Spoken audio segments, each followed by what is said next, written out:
My dear students, in this video, I am going to describe briefly all about non-convulsive status epilepticus in the ICU and its management.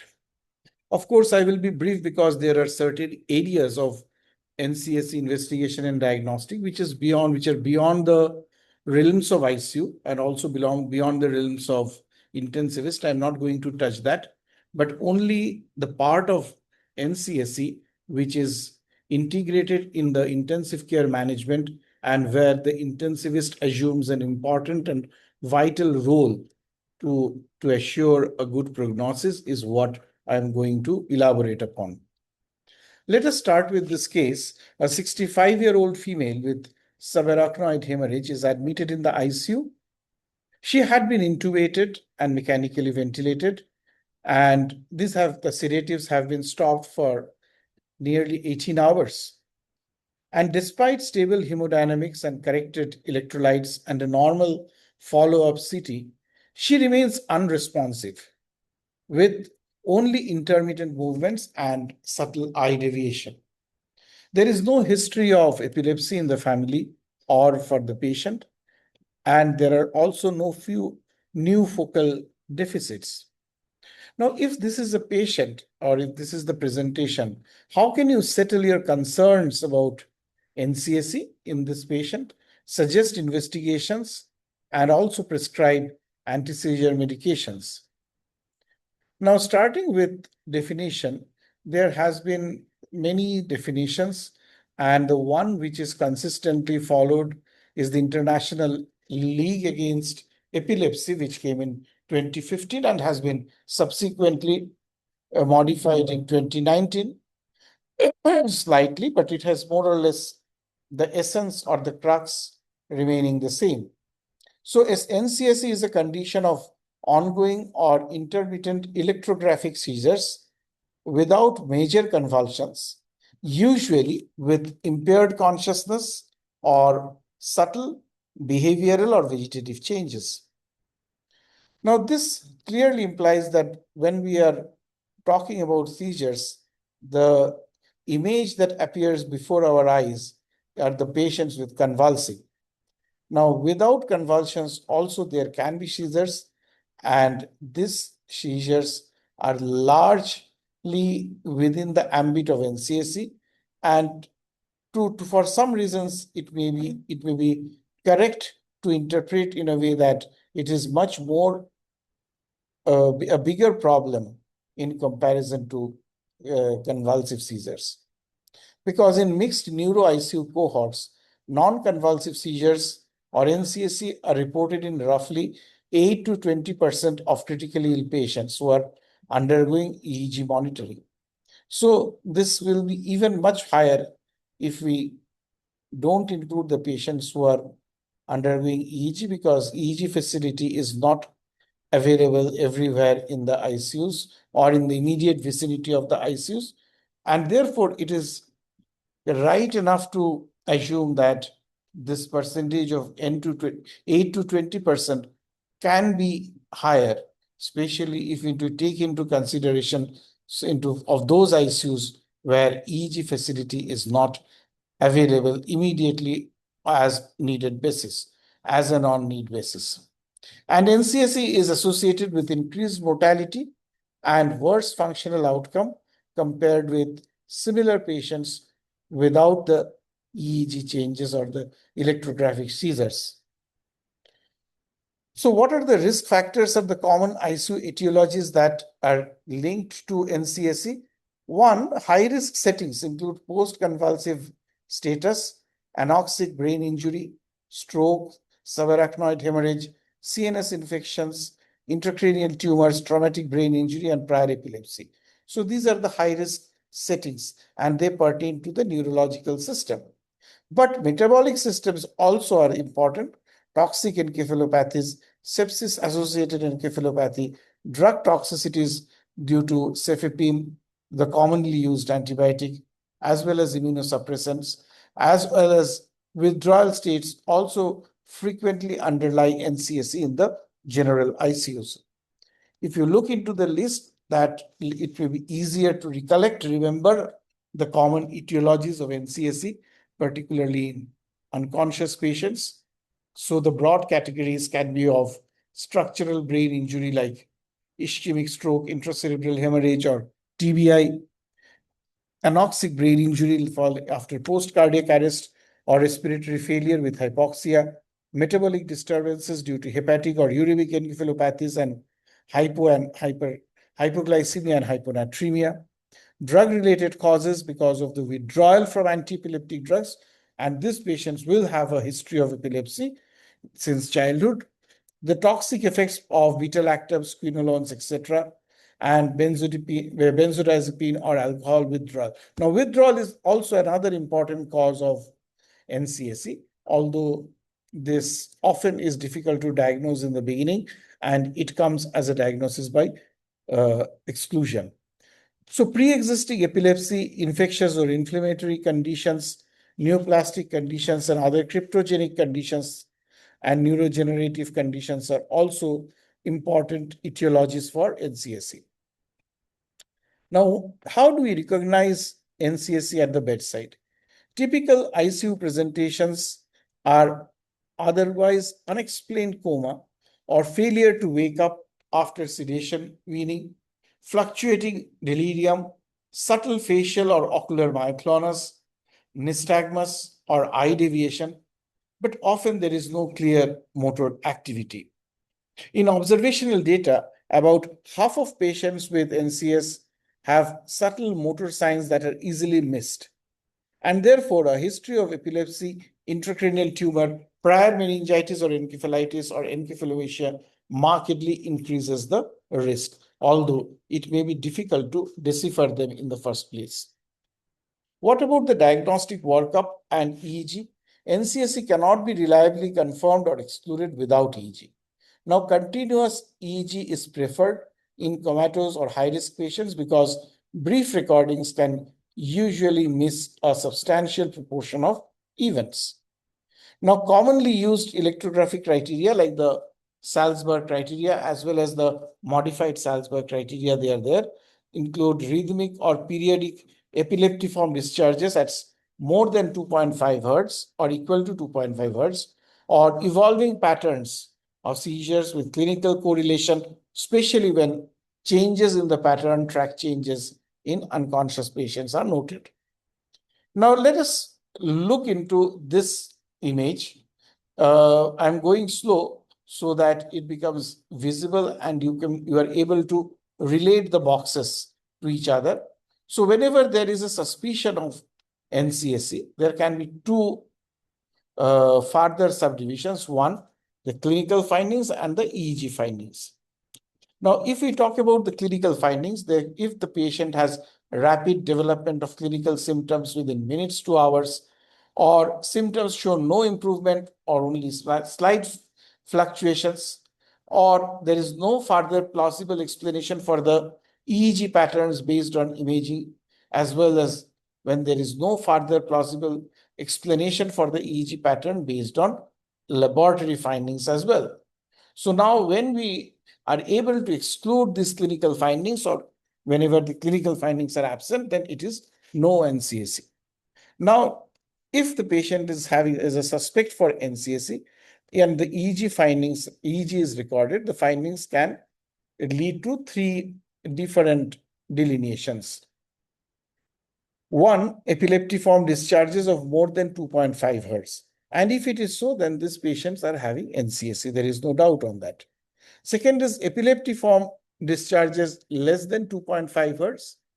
And third is continuous rhythmic delta theta activity of more than 0.5 hertz. Now, whenever we group these three separately, if the patient is having epileptiform discharges of more than 2.5 hertz, then there is no NCSE.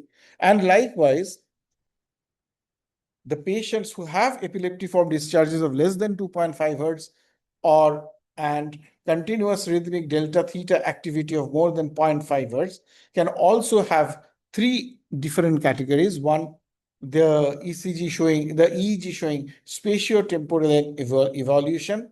Second, subtle clinical phenomenon during the EEG patterns, which are mentioned above. And third is the fluctuation without definite evolution.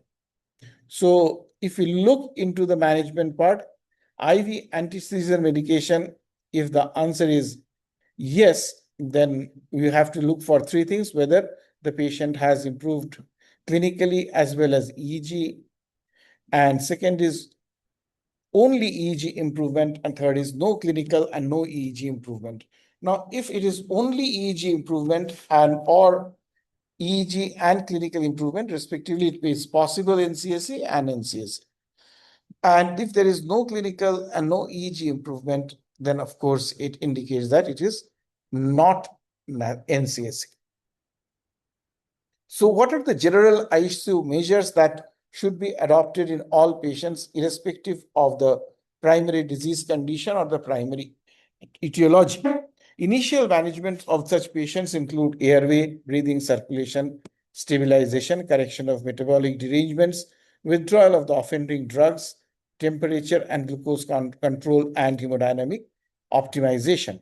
Now, all patients should have basic labs like electrolytes, glucose, calcium, magnesium, renal and hepatic functions, as well as they should find out the drug levels where relevant and brain imaging when indicated. And prompt neurology or neurocritical care involvement is sine qua non. Now, what are the anti-seizure treatment tiers? Most centers extrapolate from convulsive the status epilepticus algorithms, but with greater individualization and caution regarding deep sedation. Now, first-line therapy is with benzodiazepine like IV lorazepam, diazepam, or midazolam, typically used as an initial abortive therapy when NCSE is strongly suspected and there are no obvious contraindications. Next is rapid loading of long-acting ASD like levetiracetam, valproate, fosphenytoin, phenytoin, or lacosamide. They should follow to sustain seizure control and avoid recurrent electrocardiograph seizures.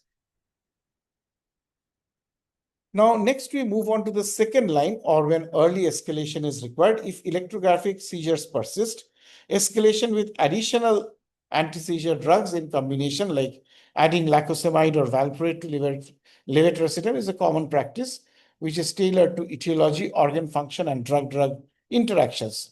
But some protocols also advocate treating any recurrent electrocardiographic seizures with the same aggressiveness as convulsive status epilepticus in younger patients with potentially reversible brain injury can be more useful, whereas in those with severe anoxic injury or advanced structural damage, there is no need for that. A less aggressive approach may be sufficient or appropriate.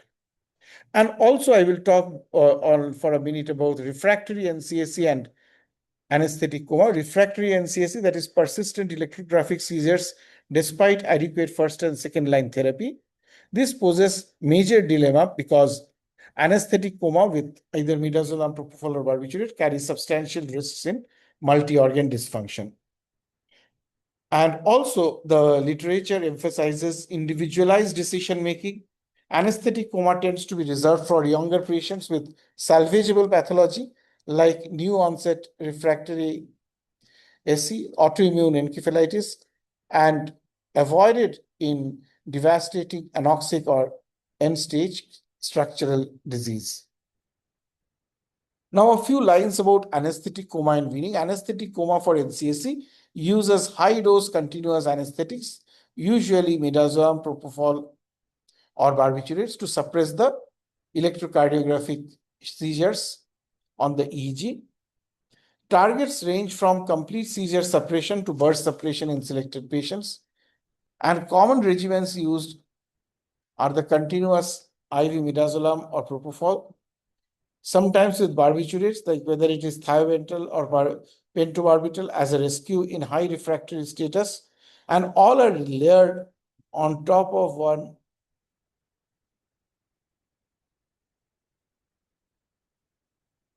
So if we look into the common regimens which are used, continuous IV midazolam or propofol, sometimes with barbiturates, like with thiopental or pentobarbital as rescue in highly refractory status, and all are layered on top of one or more maintenance ASDs like levetiracetam, valproate, lacosamide, etc.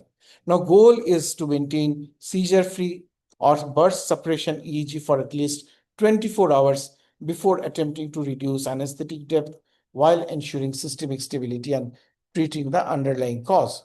So once ECG shows of more than 24 hours of seizure-free seizure suppression or burst suppression under a stable midazolam rate, then we can begin dose reductions of about 10 to 20% of the infusion every 2 to 4 hours with continuous EEG and closed blood pressure monitoring. What are the role and targets of continuous EEG? Continuous EEG is used both to detect seizures and to titrate therapy. There are many programs which aim for suppression of electrographic seizures and often a burst suppression pattern when anesthetic coma is good, so it can be chosen. And because NCSC can evolve dynamically with metabolic changes, infection or sedation adjustments, continuous EEG over at least 24 to 48 hours, this is typically recommended in comatose high-risk ICU patients. Regarding outcomes and prognostication, mortality rates for ICU and CSE cohorts are high, around 30% in some series, which is driven largely by the underlying brain injury and systemic illness rather than the NCSE alone. So early diagnosis and treatment appear to improve encephalopathy and a functional outcome in survivors, supporting active detection and timely therapy rather than therapeutic nihilism. So if we go to the practical ICU level approach, the first approach in the ICU in such patients is to screen aggressively. Suspect NCSE in any patient who has unexplained coma, delayed awakening, or fluctuating encephalopathy, especially with prior seizures, structural brain disease, or high risk etiologies, as you had just seen in the previous slide. Then request urgent EEG. If continuous EEG availability is limited, prioritize high-risk patients and those with recent convulsive status epilepticus. The second practical approach would be stabilize and investigate. Optimize ABCs, check and correct metabolic factors, stop potential proconvulsant medications, treat sepsis or encephalitis, and obtain neuroimaging wherever it is indicated. Third practical approach is to initiate ASD therapy when suspicion is high. So give IV benzodiazepine and a load of broad spectrum ASD, either levetiracetam or valproate, while awaiting EEG if pretest probability is high and there are no major contraindications. So adjust dosing for renal or hepatic function and drug interactions, which are common as such due to ICU polypharmacy. The fourth point is the EEG guided escalation. If EEG confirms NCSE, complete exhalation within the first 60 to 90 minutes using a second ASD, aiming for rapid suppression of electrographic seizures is also been noted. So we also have to reassess after each escalation step for both EEG response and hemodynamic tolerance. Regarding decision on the depth of sedation, in potentially reversible cases with good premorbid status, consider anesthetic coma if electrographic seizures persist despite optimized multi-drug therapy. So they also will have, with clear goals and time-limited trials, they can definitely bring out a lot of unknown facts. In severe anoxic or irreversibly damaged brains, discuss the goals of care and consider limiting escalation to avoid iatrogenic harm, particularly to the patient's relatives. The sixth approach is the reassess and re-escalate. Once electrographic seizures are controlled for a definite period, which is commonly 24 to 48 hours, we begin cautious weaning of anesthetics while maintaining maintenance ASDs and ongoing EEG surveillance is very important and vital. Also, we have to plan longer-term seizure management, rehabilitation, and outpatient neurology follow-up for the survivors till 1 to 2 years. Now, this is something important, particularly for exam-going students, the postgraduates, that this is sometimes used to prognosticate the disease, the stage of the disease, and also find out the juniors or the find out the associates who can diagnose, use this code to diagnose NCSE, even without in the absence of neurologist. Now, it uses 5 EEG findings plus one clinical factor. The clinical factor is pre-EEG seizures, and each is assigned 1 or 2 points. So the point assignments will be frequency of any periodic or rhythmic EEG pattern of more than 2 hertz. Now, this carries 1 point. Sporadic epileptiform discharges also carry 1 point. Lateralized or bilateral periodic or rhythmic patterns also gives 1 point. Plus features on these patients like sharp, fast, or superimposed features, 1 point. Prior clinical seizure before EG is 1 point. And brief ictal rhythmic discharges are the 2 points. So this TrueHelp S2B score is a simple EEG-based risk score that estimates the probability of electrographic seizures in acutely ill or hospitalized patients and helps decide how long to continue the EEG monitoring.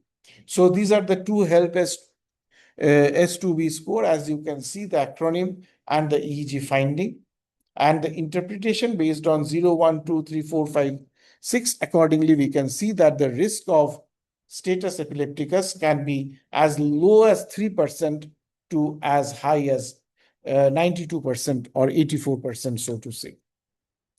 So this is also recommended EEG recording length based on clinical context and the score, which I just mentioned, TrueHelp S2B. So the context is that terminated seizures or ongoing unexplained, so risk of delayed cerebral ischemia like SH and continuous EEG with QEEG is also very important approach. So my final take-home message would be NCSE is common, often it is under-recognized, and it should be fully suspected in any ICU patient with otherwise unexplained coma, delayed awakening, or fluctuating encephalopathy. The diagnosis requires EEG, which should be ideally continuous as long as clinical signs are often subtle or absent. The management courses on rapid EEG-guided antiseizure therapy alongside correction of the metabolic, structural, and toxic recipients with individualized decisions about the sedation. So early recognition and treatment may improve neurological outcomes, but aggressiveness, which is most important. So aggressiveness should be balanced against prognosis and any iatrogenic harm. Thank you very much.